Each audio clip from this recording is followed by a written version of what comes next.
एक बार फिर स्वागत है आपका। यदि आपने प्रधानमंत्री यशस्वी योजना के थ्रू अपना एप्लीकेशन सबमिट कर दिया है तो आपके सामने एक बड़ा सवाल आ गया है कि इसकी स्टडी किस तरह से करना है, क्योंकि हर कोई इसमें पास होना चाहता है और कंपटीशन बहुत ही टफ है। तो आपको घबराने की ज़रूरत नहीं है, क्योंकि हम आपके लिए लेकर आए हैं एक ऐसी सीरीज़ जिसके अंदर हम आपको बताने वाले हैं कि प्रधानमंत्री यशस्वी योजना के थ्रू आपने यदि एप्लीकेशन दर्ज किया है तो आपको उसको किस तरह से स्टडी करना है और कौन कौन से सब्जेक्ट पढ़ना है। जैसा कि हमने हमारे लास्ट वीडियो के अंदर बताया था कि कौन कौन से सब्जेक्ट इसके अंदर पूछे जाएंगे और किसका वेटेज कितना है। तो आज से हम शुरुआत कर रहे हैं एक ऐसी सीरीज़ की जिसके अंदर हम आपको बताने वाले हैं कि किस सब्जेक्ट से कौन कौन से क्वेश्चन जो रहेंगे वो इम्पोर्टेंट हो सकते हैं। तो बने रहिए हमारे साथ, क्योंकि आज से हम स्टार्ट कर रहे हैं एक ऐसी सीरीज़ जो प्रधानमंत्री यशस्वी योजना के ऊपर ही रहने वाली है। आज का हमारा टॉपिक जो है वो साइंस विषय से यानी कि विज्ञान सब्जेक्ट से है, और उसमें हम पढ़ने वाले हैं एग्रीकल्चर के बारे में यानी कृषि से जुड़ी हुई खास बातों के बारे में। तो बने रहिए हमारे साथ में। पहला क्वेश्चन है इस तरह से कि निम्न में से किस विधि में जल बूंद बूंद करके पौधों की जड़ों में गिरता है। तो यहाँ पर 4 ऑप्शन दिए गए हैं: डीप तंत्र, छिड़काव तंत्र, उत्तोलक तंत्र, गिरनी। तो बच्चों, जैसा कि आप देख सकते हैं यहाँ पे डीप तंत्र के अंदर इस तरह से अलग अलग नलियाँ बिछा दी जाती है खेत के बीच में, और अलग अलग क्यारी के अंदर ये नलियाँ बिछी रहती है। इसमें हर एक पौधे के पास में एक ड्रिप के अंदर छोटा सा छेद कर दिया जाता है। हर ड्रिप के पास आप देख रहे होंगे यहाँ पर थोड़ा सा पानी का यहाँ पे नमी बनी हुई है, यहाँ पे भी नमी बनी हुई है। इस तरह से जितना वाटर लगने वाला है उतना ही वाटर, जितना पानी लगने वाला उतना ही पानी हर एक हर एक पौधे के पास में आ जाएगा। छिड़काव तंत्र इस तरह से होता है कि इस तरह से मोटी मोटी नालियाँ बिछा दी जाती है और यहाँ से पानी को स्प्रे किया जाता है, और पानी जो है आसपास के पूरे एरिया को कवर कर लेता है। इस तरह से छिड़काव तंत्र में होता है। उत्तोलक तंत्र में क्या होता है कि कुएं वगैरह से पानी को निकाल कर जो है क्यारी के पास लाया जाएगा और इस तरह के इधर बहा दिया जाएगा, जिससे कि पूरा पानी दूर तक का चला जाए और वहाँ पर नमी बनी रहे। और चौथा होता है घिरनी। घिरनी के अंदर पानी को जो है कुएं से निकाला जाता है।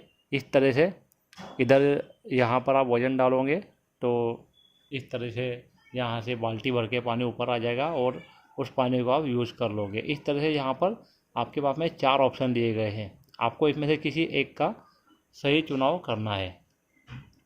तो आप क्या करोगे इसके अंदर,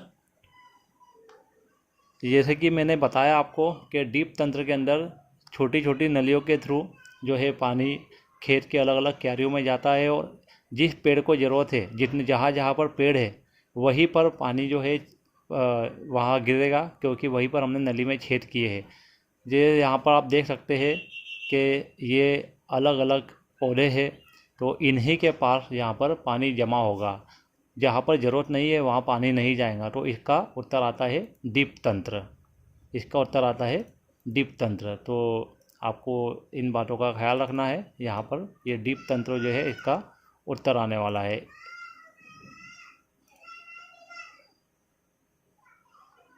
पहले का उत्तर है आपका डीप तंत्र। अब हम दूसरे सवाल पे आते हैं। रबी की फसल कौन सी होती है। रबी की फसल कौन सी होती है, तो आपको बताना चाहूँगा कि गेहूँ, जौ, आलू, चना, ये सभी जो है रबी की फसलें हैं। आपको ये याद कर लेना है। गेहूँ, जौ, आलू, चना, ये सभी रबी की फसल है। अब यहाँ पर आप ऑप्शन देख सकते हैं। आपके सामने जो ऑप्शन दिया गया है, इस ऑप्शन में गेहूँ, चना, सरसों और उपरोक्त सभी, इस तरह से यहाँ पर आपको ऑप्शन दिया गया है। तो इसके अंदर गेहूँ, चना, सरसों, उपरोक्त सभी, तो ये आपका उपरोक्त सभी, इस तरह से आपको डी वाला उत्तर लगाना है। तीसरा सवाल आता है, इनमें से कौन सा वर्ग खरीफ फसलों का है। अभी हमने इससे पहले बात की थी सवाल नंबर 2 के अंदर। रबी की फसल गेहूँ, जौ, चना, सरसों, ये सभी जो है रबी की फसल है। अब हम बात कर रहे हैं खरीफ की फसलों के बारे में। कई बार कन्फ्यूजन होता है, तो आपको कन्फ्यूजन को दूर कर लेना है, इसीलिए मैंने यहाँ पर इस तरह से इसके इमेज भी डाल दिए हैं। आपको इसको लर्न कर लेना है। तो हम सवाल पे आते हैं, इनमें से कौन सा वर्ग खरीफ फसलों का है। तो पहला यहाँ पर ऑप्शन दिया गया है धान, गेहूँ, कपास, ये एक वर्ग है। दूसरा है मक्का, सोयाबीन, सरसों। धान, सरसों, कपास, धान, मक्का, सोयाबीन। सबसे पहले तो आपको ये बात ध्यान रखना है कि सोयाबीन से आप यहाँ पर देख सकते हैं सोयाबीन दो जगह दिया गया है, सोयाबीन और सोयाबीन, यानी कि इसका या तो उत्तर इसका बी आएगा या डी आएगा। अब सोयाबीन तो दो जगह है, लेकिन क्या धान और मक्का ये इसमें आता है, सोयाबीन की खरीफ की फसलों में आता है? तो आपको देखना है मक्का, सोयाबीन, सरसों। मक्का तो आता है लेकिन सरसों नहीं आता है, तो बी वाला ऑप्शन भी नहीं रहेगा। तो यहाँ पर डी जो है ऑप्शन, ये इसका उत्तर रहेगा, धान, मक्का, सोयाबीन। इस तरह से ये खरीफ की फसलें हैं। अब रबी की फसलें कौन कौन सी होती है? जौ, गेहूँ, आलू, चना। हम चौथे सवाल पे आ जाते हैं, भूसे से अनाज के दानों को अलग करने की विधि को क्या कहते हैं? भूसे से अनाज के दानों को अलग करना, पृथक करना वाला अलग करना, इस विधि को क्या कहते हैं? आप यहाँ देख सकते हैं निराई। निराई मतलब क्या कि जो पौधे होते हैं, जहाँ फसल होती है, उसके बीच में इस तरह से खरपत वगैरह आ जाती है जो हमारे काम की नहीं रहती, इसको डायरेक्टली हम निकाल लेते हैं। या तो डायरेक्ट हाथ से पकड़ के निकाल लेते हैं, या इसको छोटे छोटे उपकरणों से, छोटी छोटी मशीनों से इस तरह से हम निकाल लेते हैं। दूसरा होता है कटाई, यानी कि आपने देखा होगा इस तरह से गेहूँ वगैरह के अंदर कुछ भी दराती वगैरह लेकर जो है हम इसको धारदार हथियारों से फसल को डायरेक्टली काट लेते हैं। एक होता है थ्रेसिंग। थ्रेसिंग के अंदर हम क्या करते हैं कि अब बात कर लेते हैं थ्रेसिंग की। थ्रेसिंग में क्या होता है कि इस तरह से थ्रेशर होता है, एक मशीन होती है, उसमें एक तरफ से जो है आप डायरेक्टली आपकी जो फसल है वो एक तरफ से डालोगे और इस तरह से दाने बाहर निकल के आ जाते हैं, भूसा अलग हो जाता है और अनाज अलग हो जाता है, दाने अलग हो जाते हैं। और जुताई के अंदर क्या किया जाता है कि इस तरह से ट्रैक्टर के पीछे इस तरह से ये उपकरण लगाकर इस खेत की जुताई की जाती है। तो जैसा कि मेरे एक्सप्लेनेशन से आप समझ गए होंगे कि इसका आंसर जो आएगा वो थ्रेसिंग आएगा। अब हम आ जाते हैं हमारे अगले सवाल के ऊपर। खरीफ की फसल कौन से महीनों में बोई जाती है?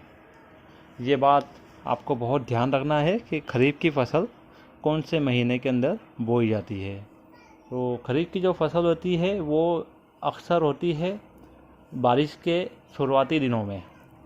इस बात का आपको ध्यान रखना है कि बारिश के शुरुआती दिनों में खरीफ की फसल बोई जाती है। अब खरीफ की जो फसल होगी वो इसमें से आप ऑप्शन दे सकते हैं कि जुलाई से सितंबर, अप्रैल से अगस्त, मई से सितंबर या जून से सितंबर। तो अमूमन आपने देखा होगा कि जून में तो लगभग बारिश शुरुआत नहीं होती है बारिश की। अक्सर शुरुआत जो है बारिश की वो जुलाई में होती है और जुलाई से रेगुलर बारिश चालू हो जाती है। तो अप्रैल और मई ये तो गर्मी के दिन होते हैं और जून में भी लगभग गर्मी ही होती है। तो इसके लिए खरीफ की फसलें जुलाई से सितंबर तक के बोई जाती है और ये खरीफ की फसलें हैं। मैंने आपको बता दिया है कि खरीफ की फसलें कौन कौन सी रहती है और रबी की फसलें कौन कौन सी रहती है, तो आपको इस बात का ध्यान रखना है। तो एक बार फिर से पूछूंगा मैं आपसे, खरीफ की फसलें कौन कौन सी है, आप कमेंट के अंदर बता दीजिए। खरीफ की फसलें धान, मक्का, बाजरा, मूंगफली, सोयाबीन, तिल, अरहर, ये सभी खरीफ की फसलें कहलाती है। अगला सवाल है, कायिक भागों द्वारा उगाई जाने वाली फसलें कौन सी है? यानी कि जड़ों के, ये जो जड़ दिखाई दे रही है आपको, आलू जो है वो जड़ के अंदर होता है, और आपका ये गन्ना बताया है ये भी जड़ का भाग है, और ये आपकी अदरक है, लहसुन है, प्याज है, ये सभी आपके कायिक भाग है। तो यहाँ ऑप्शन क्या दिए गए हैं? आलू, गन्ना, अदरक, ये सभी कायिक भागों द्वारा है, मतलब फैलने वाले भाग। कायिक भाग मतलब फैलने वाले भाग। जड़ें जो फैलती है, आप देख सकते हैं ये सभी ये जो मैंने बताया है ये सभी फसलें जो है जड़ों के अंदर फैलती है, तो उपरोक्त सभी इसका आंसर आएगा। मिट्टी में पोषक तत्वों के स्तर को बनाए रखने के लिए मिट्टी में क्या मिलाया जाता है? क्या मिलाया जाता है आपको पता ही होगा, खाद, उर्वरक, इस तरह से मिलाया जाता है। रेत कभी नहीं मिलाई जाती, रेत तो नहीं मिलाई जा सकती। आप ये तो एक साधारण सा सवाल है, तो इसके अंदर 1 और 2 यानी कि आंसर डी आएगा इसका। घरों में अनाज को कैसे सुरक्षित रखा जाता है? तो बच्चों आपने भी देखा होगा, आपके घरों के अंदर यदि गेहूँ वगैरह हम भर के रखते हैं तो नीम की पत्तियाँ उसके अंदर रख देते हैं, सूखी पत्तियाँ, या फिर पारस की गोलियाँ रख देते हैं कपड़ों के अंदर बांध कर। तो ये दोनों ही ऑप्शन सही है, यानी कि इसका आंसर सी आएगा। सजीव कौन कौन से है? यानी कि इसमें से सजीव कौन कौन से है? मनुष्य, जीव जंतु, पेड़ पौधे। ये सभी चीज़ें ऐसी है कि जो अपने खुद की मर्जी से जो है अपने अंदर चेंजेस करते हैं। आपने देखा होगा मनुष्य जो है वो भी बढ़ते जाता है, एक जगह से दूसरी जगह चले जाता है, जीव जंतु एक जगह से दूसरी जगह जाता है। इनमें ग्रोथ भी होती है, डेवलपमेंट भी होते हैं। पेड़ पौधों के अंदर भी ग्रोथ होती है, पेड़ पौधे छोटे से बड़े हो जाते हैं। ये सभी क्या है? सजीव है। तो उपरोक्त सभी इसका आंसर आएगा। निर्जीव कौन कौन से है? इसमें किसमें जान नहीं होती है? कुर्सी, मेज, ब्लैक बोर्ड, ये सभी ऐसे हैं जो निर्जीव, इनके अंदर कोई जान नहीं होती है। रबी की फसल किस ऋतु में बोई जाती है? अभी हमने खरीफ की बात करी बच्चों। खरीफ की फसल जुलाई से सितंबर तक बोई जाती है। खरीफ की फसल जुलाई से सितंबर तक बोई जाती है। तो रबी की फसल कब बोई जाएंगी ये आपको बताना है। रबी की फसल जो होती है वो ठंड के दिनों में, यानी ठंड के शुरुआती दिनों के अंदर बोई जाती है, लगभग नवंबर के अंदर। तो ये होती है आपकी शीत ऋतु। शीत ऋतु इसका आंसर आएगा, यानी कि बी। मिट्टी को उलटने पलटने एवं पोला करने की प्रक्रिया क्या कहलाती है? जैसे कि जब भी फसल निकल जाती है तो खेत की मिट्टी को उलट पलट दिया जाता है। तो इसको किन उपकरण से किया जाता है, या इस प्रक्रिया को क्या कही जाती है? 4 ऑप्शन आपके पास: जुताई, बुआई, सिंचाई और खुदाई। जुताई के अंदर मैंने अभी बताया था आपको कि खेत के अंदर ट्रैक्टर के पीछे इस तरह से एक उपकरण लगा देंगे और उसकी जुताई कर लेंगे। बुआई में मतलब क्या किया जाता है? आप फसल लगाने के लिए अलग अलग जो आपके पौधे रहेंगे उनको इस तरह से रोप दोगे। सिंचाई के अंदर आप पानी को खेत के अंदर इस तरह से छिटोगे, उसके अलग अलग टाइप होते हैं जो हम पहले बात कर चुके हैं। और खुदाई, आप ज़मीन को खोदोगे। तो इसके अंदर से ऑब्वियसली आपको जो ऑप्शन दिखाई दे रहा है वो जुताई, यानी कि यही सही आंसर है। उलटने पलटने के लिए इस तरह से ट्रैक्टर के पीछे एक उपकरण लगा दिया जाता है, ये घूमते घूमते मिट्टी को उलटते और पलटते हैं। तो जुताई इसका जवाब आएगा। अगला सवाल है, जुते हुए खेत में मिट्टी के बड़े बड़े ढेलों को किसकी सहायता से तोड़ा जाता है? यहाँ पे 4 ऑप्शन है। हल में आप इस तरह से 2 बैलों के गर्दन के ऊपर इस तरह से एक हल रख दोगे और उसको पीछे से आप चलाते जाओगे, ये हल होता है। और दूसरा होता है पाटल, यानी कि आप ट्रैक्टर के पीछे इस तरह से एक उपकरण लगा दोगे और ये पूरी ज़मीन को, पूरी सतह को समतल कर देगा। कुदाली एक छोटा उपकरण होता है जो हाथ से चलाया जाता है, वो इस तरह से धारदार होता है। और ट्रैक्टर, यानी कि सिर्फ खाली ट्रैक्टर लेके आप चले जाओ। तो इसके अंदर से क्या जवाब हो सकता है?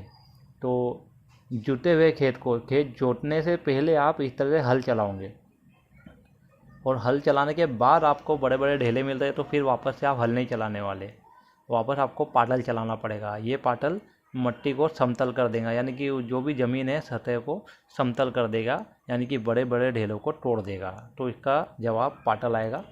अगला सवाल है, बुआई और सिंचाई से पहले खेतों को किसकी सहायता से समतल किया जाता है?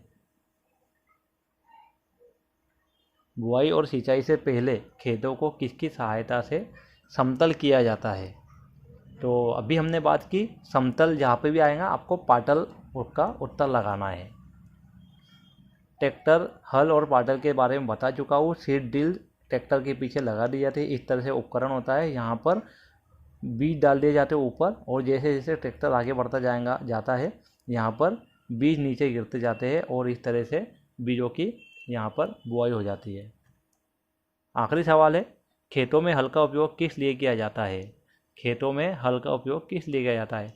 खाद मिलाने के लिए या फिर खरपतवार निकालने के लिए, यानी कि फसलों के बीच से जो भी वेस्ट मटेरियल है, जो घास ऐसे ही उगाती है उन्हें खरपतवार कहते हैं, वो निकालने के लिए, या फिर मिट्टी खुरचने के लिए, या फिर सभी करने के लिए। तो इसका उत्तर आएगा उपरोक्त सभी। हल का उपयोग हम सभी काम के लिए करते हैं। तो बच्चों, मैं उम्मीद करता हूँ कि ये वीडियो आपके लिए बहुत काम का रह सकता है और आप इस तरह से आप शुरुआती दिनों के अंदर स्टडी कर सकते हो। और आप यदि चाहते हो कि हम और ज़्यादा वीडियो आपके लिए लेकर आए तो हमें कमेंट सेक्शन में ज़रूर बताएं। हमारे वीडियो को लाइक करें, शेयर करें और हमारे यूट्यूब चैनल को सब्सक्राइब करना ना भूलें, ताकि हम आगे और नए वीडियो बनाकर आपके लिए ला सकें। Thank you very much. एक बार फिर स्वागत है आपका।